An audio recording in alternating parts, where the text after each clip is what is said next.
আসাদুজ্জামান খান কামাল, যিনি জুলুম, নির্যাতন, হত্যা, গুম, কসাই কামাল হিসেবে বেশি পরিচিত, জুলাই গণ অভ্যুত্থানে ছাত্র জনতাকে নির্বিচারে গুলি করে হত্যা, হেলিকপ্টার থেকে নিরস্ত্র নিরীহ মানুষের উপর গুলি করা, কোলের শিশুকে হত্যা করে লাশ গুম করা, নারীদের নির্বিচারে আক্রমণ, এসব ঘৃণ্য জঘন্য অপরাধী আসাদুজ্জামান খান কামাল। বিবিসি আইয়ের অনুসন্ধান, হাসিনার পতনের পরও যাত্রাবাড়িতে 52 জনকে হত্যা করে পুলিশ। 2024 সালের 5 আগস্টের এই চিত্র উঠে এসেছে বিবিসি আইয়ের অনুসন্ধানে। টানা 36 দিনের আন্দোলন, প্রধানমন্ত্রী শেখ হাসিনা ক্ষমতাচ্যুত হন ও ভারতে পালিয়ে যাওয়ার সঙ্গে সাক্ষী হয়ে থাকে এসব হত্যাকাণ্ড।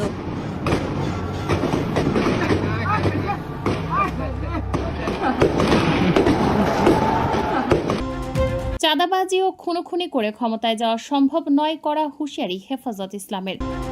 জুলাই আগস্ট গণহত্যা ও মানবতা বিরোধী অপরাধের অভিযোগে ক্ষমতাচ্যুত প্রধানমন্ত্রী শেখ হাসিনা ও সাবেক স্বরাষ্ট্রমন্ত্রী আসাদুজ্জামান খান কামালকে আত্মসমর্পণের নির্দেশ দিয়েছেন আন্তর্জাতিক অপরাধ ট্রাইব্যুনাল। যেই নৌকা ডুবে গেছে সেই নৌকা আর উঠতে দেয়া হবে না। বিএনপিকে তুড়ি মেরে উড়িয়ে দেয়া যাবে না বলে মন্তব্য করেছেন দলটির মহাসচিব মির্জা ফখরুল ইসলাম আলমগীর। আওয়ামী লীগের ক্ষমতাচ্যুত প্রধানমন্ত্রী শেখ হাসিনা ও তৎকালীন স্বরাষ্ট্রমন্ত্রী আসাদুজ্জামান খানকে গ্রেফতারি পরোয়ানা জারি করেছেন আন্তর্জাতিক ট্রাইব্যুনাল। বিএনপিকে ডাইরেক্ট হুঁশিয়ারি, যারা চাঁদাবাজির রাজনীতি করতে চায় তাদের বিদায় হবে হাসিনার মতো। আসাদুজ্জামান খান কামাল, যিনি কসাই কামাল হিসেবে বেশি পরিচিত, জুলাই গণ অভ্যুত্থানে ছাত্র জনতাকে নির্বিচারে গুলি করে হত্যা, হেলিকপ্টার থেকে নিরস্ত্র নিরীহ মানুষের উপর গুলি করা, কোলের শিশুকে হত্যা করে লাশ গুম করা, নারীদের নির্বিচারে আক্রমণ, এসব ঘৃণ্য জঘন্য অপরাধী আসাদুজ্জামান খান কামাল। প্রশ্ন হলো, গত বছরের জুলাই মাসে কি হঠাৎ করে আসাদুজ্জামান খান কামাল নৃশংস হয়ে উঠেছিলেন, না কামালের এই নৃশংসতা তার পুরো 10 বছরের রাজত্ব জুড়ে 10 বছরের বেশি সময় ধরে স্বরাষ্ট্রমন্ত্রীর দায়িত্ব পালন করেছেন? এ সময় তিনি জুলুম, নির্যাতন, হত্যা, গুম করেছেন নির্বিচারে। রাজনৈতিক প্রতিপক্ষ ভিন্ন মত দমনের জন্য নীতি নির্মম তিনি ছিলেন, কসাই ছিলেন। নিজস্ব আওয়ামী পটুয়া বাহিনী তৈরি করেছিলেন পুলিশে এবং র্যাবে, যাদের মাধ্যমে সারা দেশে ত্রাসের রাজত্ব কায়েম করেছিলেন আওয়ামী ফ্যাসিস্ট মানে কামালি জল্লাদ। বিরোধী মত দমনে তার নেতৃত্বে তৈরি হয়েছিল গেস্টাপো বাহিনী।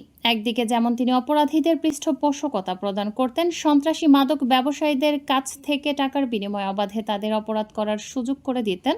গত 10 বছরে তারাই ছিল ক্ষমতাবান। সারা দেশে কামালের নেতৃত্বে চালু হয়েছিল মাফিয়াতন্ত্র। অন্যদিকে এসব অপরাধ, অন্যায় ও দুর্নীতির বিরুদ্ধে যারাই কথা বলতো, প্রতিবাদ করত, তাদের উপর নেমে আসত জুলুম, নির্যাতন, নৃশংসতা, গুমখুন। আসাদুজ্জামান খান কামাল এই সময় প্রতিষ্ঠা করেছিলেন আয়নাঘর। সেই আয়নাঘরে নিয়ে গিয়ে রাজনৈতিক প্রতিপক্ষের ওপর জুলুম, নির্যাতন করা হতো। র্যাবের আয়নাঘরে নির্যাতিত হয়েছেন বিএনপি, জামাত সহ বিরোধী দলের প্রচুর নেতা। শুধু তাই নয়, বিরোধী দলের লোকদের দমন, পীড়ন, নির্যাতন করতেন তার আওয়ামী বাহিনী দিয়ে। ছাত্রলীগ, যুবলীগের হাতে তুলে দেওয়া হয়েছিল অবৈধ অস্ত্র। তাদের দিয়ে নির্বিচারে গুলি, হত্যা এবং জুলুম, নির্যাতনের ঘটনা ঘটানো হতো নিয়মিত। আসাদুজ্জামান খান কামালের বিভিন্ন সময় যারা সহযোগী ছিল, তাদের মধ্যে অন্যতম ছিল সাবেক পুলিশ প্রধান বেনজির আহমেদ। এই বেনজির আহমেদ এক সময় ছিলেন পুলিশ কমিশনার, পরে তাকে করা হয় র্যাবের ডিজি এবং সবশেষে পুলিশের আইজিপি। জানা গেছে, বেনজিরকে পুলিশের আইজিপি করার পেছনে আসাদুজ্জামান খানের বড় ভূমিকা ছিল। এখানে ছিল মোটা অঙ্কের লেনদেন। বেনজির আইজিপি হওয়ার পর কামাল বেনজির জুটি সারা দেশের ত্রাসের রাজত্ব কায়েম করেন।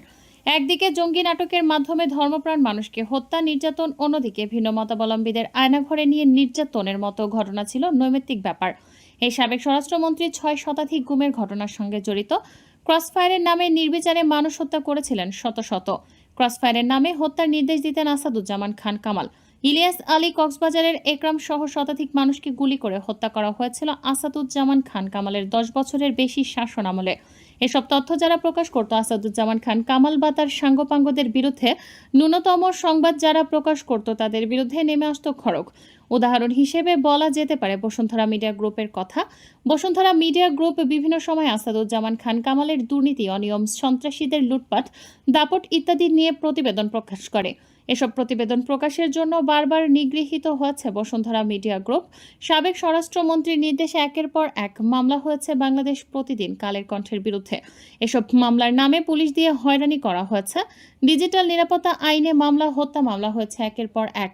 বাংলাদেশ প্রতিদিনের কলাম লেখক ও রাজনীতিবিদ গোলাম মাওলা রনিকে গ্রেফতার করে নিয়ে যাওয়া হয়েছিল বাংলাদেশ প্রতিদিন কার্যালয় থেকেই।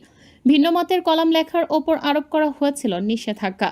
সাবেক স্বরাষ্ট্রমন্ত্রী বসুন্ধরা মিডিয়ার কণ্ঠ রোধ করার জন্য তাদের সরাসরি হুমকি দিয়েছিলেন আয়নাঘরে নিয়ে যাওয়ার, কিন্তু তারপরও যখন কাজ হয়নি তখন অন্য পথ অবলম্বন করেন। একের পর এক বসুন্ধরা গ্রুপের বিরুদ্ধে মিথ্যা ও হয়রানিমূলক মামলা দিয়ে তাদের সামাজিকভাবে হেয় প্রতিপন্ন করার চেষ্টা করে। বিশেষ করে বেনজিরের আলাদিনের চেরাগ শিরোনামে প্রতিবেদন প্রকাশের পর সাবেক স্বরাষ্ট্রমন্ত্রীর প্রধান টার্গেট হয় বসুন্ধরা গ্রুপ। গত বছরের ৩১শে মার্চ বসুন্ধরা গ্রুপের অন্যতম সংবাদপত্র কালের কণ্ঠে বেনজিরের আলাদিনের চেরাগ শিরোনামে অনুসন্ধানী প্রতিবেদন প্রকাশ হয়। এরপরে আসাদুজ্জামান খান কামাল ক্ষিপ্ত হয়ে ওঠেন বসুন্ধরা গ্রুপের ওপর। এরপর একের পর এক করা হতে থাকে অসত্য মিথ্যা মামলা।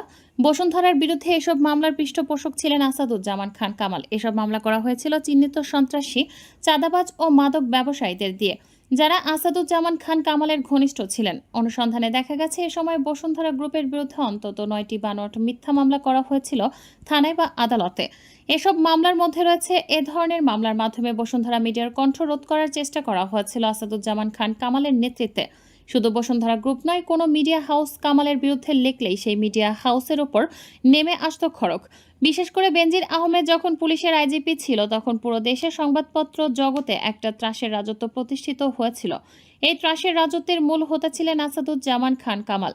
বিরোধী দলের নেতাদের গ্রেফতার করা, গুম করা শুধু নয়, টক শোতে ভিন্ন মতের কেউ কথা বলেও আসাদুজ্জামান খান তার বিরুদ্ধে নৃশংস কঠোর হতেন। এই নরকসাইয়ের হাতে রক্তাক্ত মানুষ খুন গুমের মতো অপরাধ করে তিনি কসাই কামাল উপাধি পেয়েছেন, যার চূড়ান্ত রূপ আমরা দেখতে পাই ১ জুলাই থেকে ৫ আগস্ট সময়ে।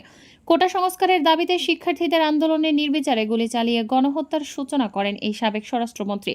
শুধু তাই নয়, এ সময় যেসব গুলি ও নিপীড়ন নির্যাতনগুলো হয়েছে, আবু সাইদ থেকে মুগ্ধ সব শহীদের রক্তের দাগ লেগে আছে আসাদুজ্জামান খান কামালের গায়ে। আসাদুজ্জামান খান কামাল শুধু একজন দুর্নীতিবাদ, সন্ত্রাসের পৃষ্ঠপোষক ছিলেন না, তিনি ছিলেন একজন হিংস্র কসাই। জাতীয়তাবাদী শক্তিকে ধ্বংস করতে বিএনপির বিরুদ্ধে যে অপপ্রচার চলছে তা পরিকল্পিত চক্রান্ত বলে মন্তব্য করেন তিনি। মির্জা ফখরুল বলেন, একটি জিনিস মনে রাখতে হবে, আজকে যে অপপ্রচার হচ্ছে এর পেছনে কিন্তু একেবারে সুনির্দিষ্ট চক্রান্ত রয়েছে। সেই চক্রান্ত হচ্ছে বাংলাদেশের জাতীয়তাবাদী শক্তিকে ধ্বংস করে দেয়া এবং তারেক রহমানের নেতৃত্বকে নিশ্চিহ্ন করে দেয়া। তিনি বলেন, কেন বলছি আপনাদেরকে এই কথাগুলো? আমার অভিজ্ঞতা, আমি বেশ কিছুদিন ধরে কাজ করছি একসাথে। তারেক রহমান সাহেব দায়িত্ব পাওয়ার পরে, অর্থাৎ ম্যাডাম জেলে যাওয়ার পরে ওনার সঙ্গে সরাসরি কাজ করছি। আমি দেখেছি যে অসাধারণ একটি সাংগঠনিক দক্ষতা তার আছে। এটা খুব কম রাজনীতিবিদদের মধ্যে আছে। অসাধারণ।